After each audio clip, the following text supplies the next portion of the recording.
অখিল গগৈ বোলা বিধায়কজনে এটা অভিযোগ দিছে যে প্ৰায় ৬০০০তকৈও অধিক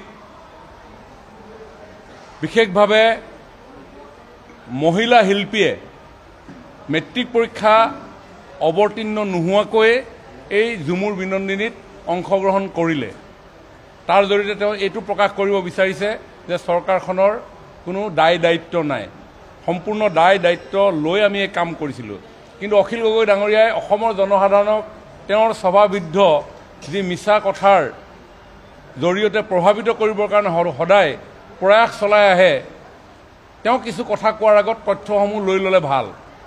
মই অসমৰ ৰাইজৰ জ্ঞাতাৰ্থে দুটামান তথ্য দাঙি ধৰিব বিচাৰিছোঁ যে আমাৰ এই ঝুমুৰ বিনন্দিনীত সৰ্বমুঠ সংখ্যা আছিল ৭,৯৯৬ গৰাকী, ৮,০০০লৈ ৪ গৰাকী কম।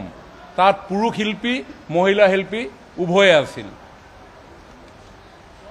আমি যদি বয়সৰ হিচাপেৰে চাওঁ, আমাৰ বয়স ১৫ বছৰীয়া মহিলা শিল্পী আছিল ফিমেল 236 আৰু মেল আছিল 27।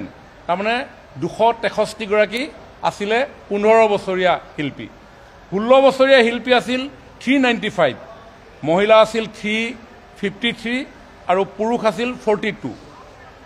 ১৭ বছৰীয়া শিল্পী আছিল 409, ফিমেল আছিল 350, মেল আছিল 59। ১৮ বছৰীয়া আছিল টোটেল 490, ফিমেল 418 আৰু মেল 72।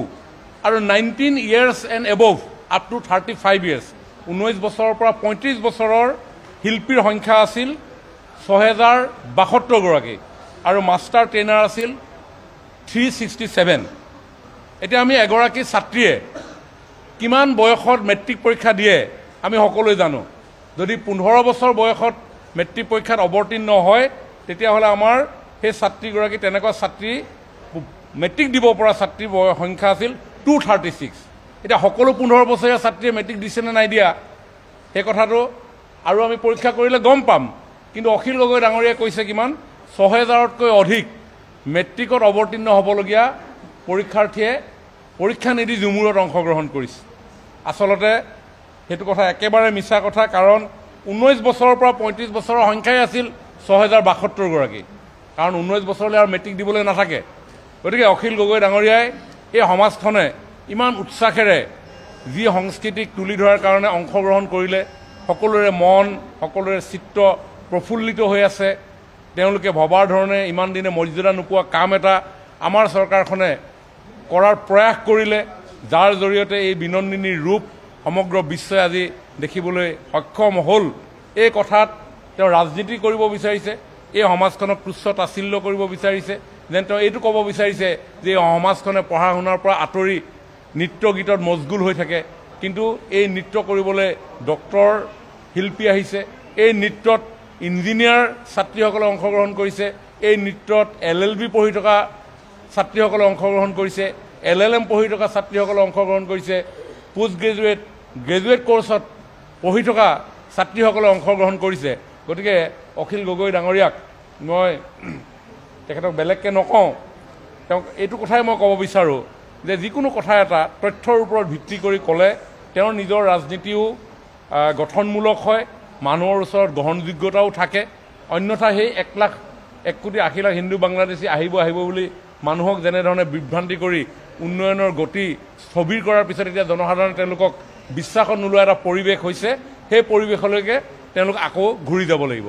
গতিকে তেওঁ কোৱাৰ এই যি কথা, এই কথাৰ ওপৰত আমি সকলো বিধায়ক সঞ্জয় কিষাণ ডাঙৰীয়া, তেৰজ গোৱালা ডাঙৰীয়া, কৃষ্ণকান্ত কুৰ্মী ডাঙৰীয়া, ৰূপজ্যোতি কুৰ্মী ডাঙৰীয়া, আমি সকলোৱে মিলি চৰকাৰৰ হৈ এই ভাষ্য আগবঢ়ালোঁ।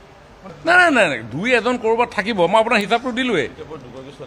আপোনাৰ এবভ 16 years ডেফিনেটলি সকলোৱে মেট্ৰিক পৰীক্ষা দিয়া, আৰু বিল' 16 years মানে 15 yearsৰ আমাৰ টোটেল পাৰ্টিচিপেণ্ট আছিলে 236, অনলি 236 ফিমেল আৰু মেল 27। গতিকে এই 236ৰ ভিতৰতে হ'ব।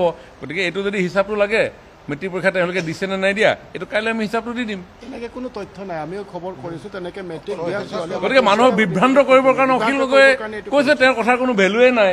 এই বিধানসভা এতিয়া চলি থাকে, কোনো কথাতেই কোনো গুৰুত্ব নিদি সময় অপচয় বাৰে বিং কৰা কথা লৈ তেওঁ দৃষ্টি আকৰ্ষণ কৰিব বিচাৰে গতিকে এই দৃষ্টি আকৰ্ষণ কৰি এতিয়া তেওঁ যে মুখ ঠেকেচা খালে সেই কথাটো আজি ক্লিয়াৰ হ'ল আৰু বাকী 236ৰ কিমানে মেট্ৰিক দিছে অহা কাইলৈ আপোনালোকক জনাই দিম